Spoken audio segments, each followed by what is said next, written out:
I am speechless. No, correction. We are speechless. Mappa nailed this episode, literally a masterpiece. Mappa, if by any chance you are watching this video, please, for the love of God, take your time. As much as you need to make the final episode like this.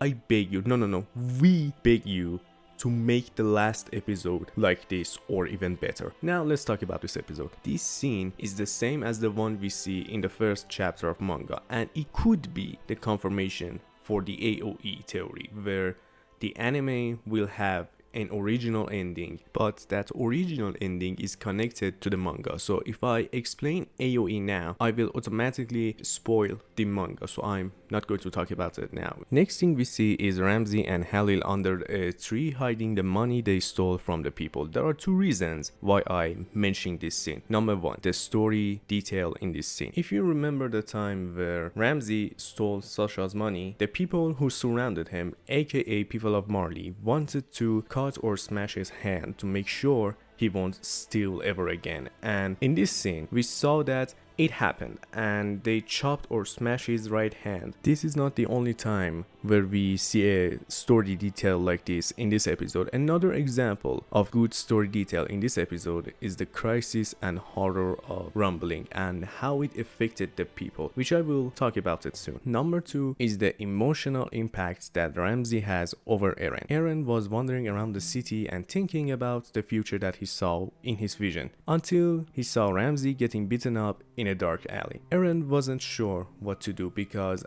at one point he is about to die anyway and he's the one who is going to kill him, so what is the point in saving him now? And another point is he can't just leave him alone because he's not sure if he wants to go with the future that he saw in his vision. So he saved him and brought him back to the camp where he and his family lives. And this is where Eren breaks down and starts crying and apologizes to him for what is about to happen to him. What we see right here and now is Eren who finally opened his eyes to the reality that all the people in Marley and all over the world are not bad people. If we remember correctly, Eren in the end of the season 3 wanted to kill everyone who was on the other side of the sea, because after watching the visions of the future in the ceremony where he kissed Historia's hand, he believed everyone on the other side are his enemies, or more accurate, Eldia's enemies. After he goes to Marley and see the world behind the walls and behind the sea, he became disappointed in what he saw, and now he disappointed at himself because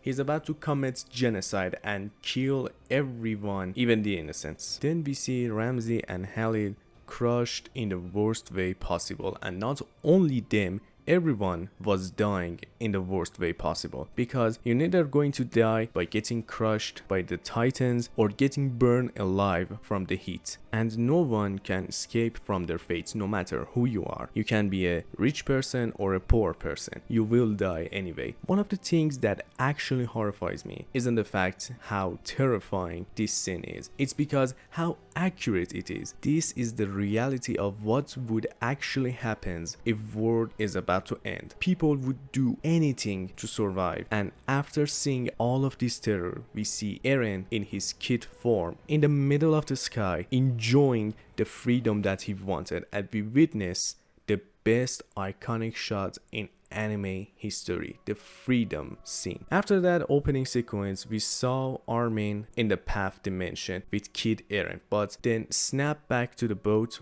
we saw him with Ani. In this scene, we see the love talk between both of them, and to be honest, it was cute. But what is important to mention in this scene is where Ani called him a good person. Armin disagrees with Ani because he believed that he killed so many people, innocent, friendly, enemy, and his hand is too dirty with blood to call himself an innocent person. And to be honest, it is very accurate because Isayama tries to tell us no one is truly good and no one is truly bad. There is not always a white side or a black side. We are all gray. and we must see the world in the gray perspective. Moving on, we are listening to the conversation between Mikasa and Ani, and they are talking about Ani's new crush. And as I said before, once again, I will say it again. This is way too cute and a great example of peace before the storm. Ani asks Mikasa where is her scarf, and if you have noticed, we didn't see it in this episode. And the reason why she doesn't have her scarf around her neck, in so many possible ways we can explain it, but the one that is more accurate, I believe it is, this Eren isn't the same Eren who gave the scarf to her when she needed the most. The reason why she kept the scarf is she didn't give up the hope that Eren gave her, because that scarf represents so many things: home, family, and so many other things. Now, if I want to be dramatic or emotional, Flock was a great character. No matter what you say, no matter how bad you talk about him, Flock was the only one who believed in Eren, where nobody believed him. He fought to the end to protect paradise and died in the worst way possible. Well, technically, everyone who died in this episode died in the worst way possible. To be honest, this episode was a death museum to me. Death here, death there. It's way too much, but beautiful and enjoyable. After Flock's death, we have Hanji's death. To be honest, I was sad when I saw her death in manga, but in anime, they nailed it. They overkilled the shit out of it. It was way too much. That's all I'm trying to say. With the animation, with the music, I felt the nostalgic of the good old days when AOT was all about fighting titans and nothing more. Her death was something that will not be forgotten for a long time, because it was brutal but beautiful. After her death, we see that she's finally free from the pressure of being the commander, from trying to fix everything, and anxiety, depression, the list is long. But now that she's dead, or more accurate, she's in peace, she no longer feel the pain anymore. She is finally free from everything, from all of her responsibilities, and now she can rest forever with the rest of the scout regiments. And this is what makes her death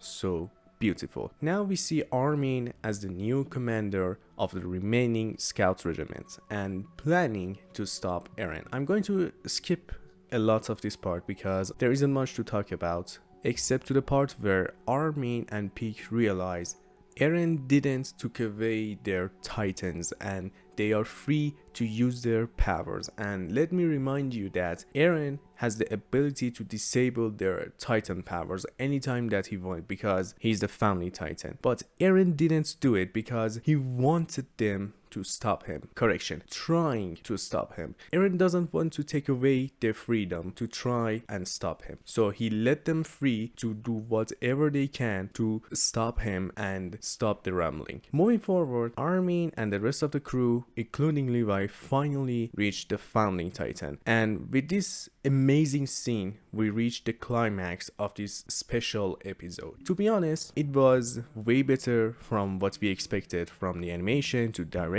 Everything was great. Next and final episode would come out on fall, and hope for two things.